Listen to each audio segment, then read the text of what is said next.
શું તમને વારંવાર કોઈ ચોક્કસ નંબરની પેટર્ન્સ દેખાય છે? જેવી કે 11 11, 22 22, 555, 26 26? જો વારંવાર ટાઈમ જોવામાં, મોબાઈલમાં, બિલ્સમાં, હાઉસ નંબર્સમાં કોઈ પેટર્ન રિપીટ થતી હોય કે સ્વપ્નમાં પેટર્ન રિપીટ થતી હોય, તો એનો સીધો સંબંધ તમારા આકાશિક રેકોર્ડ્સ સાથે છે. અને યુનિવર્સ એવું ઈચ્છે છે કે તમારા આકાશિક રેકોર્ડ્સ તમે તપાસો અને એમાં રહી ગયેલી જે ગલતીઓ છે એને દૂર કરો, અથવા તો જો કોઈ સારી બાબત છે, પોઝિટિવ બાબત છે, તો તમે એની તરફ આગળ વધી શકો. એ માટે જ્યારે આવી પેટર્ન્સ દેખાતી હોય ત્યારે તમારે તમારા આકાશિક રેકોર્ડ્સ ચકાસવા જોઈએ.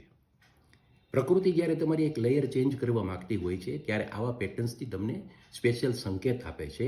એવું મારા વર્ષોના આકાશિક રેકોર્ડ્સના અનુભવમાં મેં જોયું છે કે જ્યારે વ્યક્તિ વારંવાર આવી પેટર્ન્સ જોવે છે ત્યારે એના જીવનમાં કોઈ હલચલ હોય છે. જ્યારે દાખલા તરીકે કોઈ વ્યક્તિને પ્રમોશન મળવાનું હોય, કોઈ વ્યક્તિના જીવનમાં સારું પાત્ર આવવાનું હોય, ત્યારે પણ એને આવી પેટર્ન્સ દેખાય છે. સફળતા મળવાની હોય, આધ્યાત્મિક ઉન્નતિ હોય, ત્યારે પણ આ પ્રકારની પેટર્ન્સ જોવા મળે છે. એ જ રીતે જ્યારે કોઈ દોષ હોય ત્યારે પણ, જ્યારે એ દોષ મેનિફેસ્ટ થવાનો હોય ત્યારે પણ આવી પેટર્ન્સ દેખાય છે. જેમ કે એક કેસની અંદર એક વ્યક્તિને 26 26 નંબર દેખાતા હતા, જેનું એનાલિસિસ મેં કહ્યું હતું કે તમારી ઉપર સ્ત્રી ઋણ છે અને તમારે સ્ત્રી ઋણ ચૂકવવું પડશે.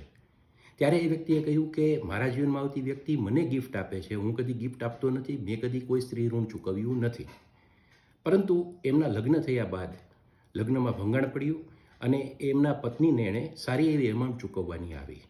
તો આકાશિક રેકોર્ડ્સ મુજબ તમારી ઉપર જે ઋણ છે અથવા તમારા માટે જે પોઝિટિવ થવાનું છે એ આ પેટર્ન્સથી જોવા મળે છે, જેને ડીકોડ આકાશિક રેકોર્ડ્સથી કરવી પડે.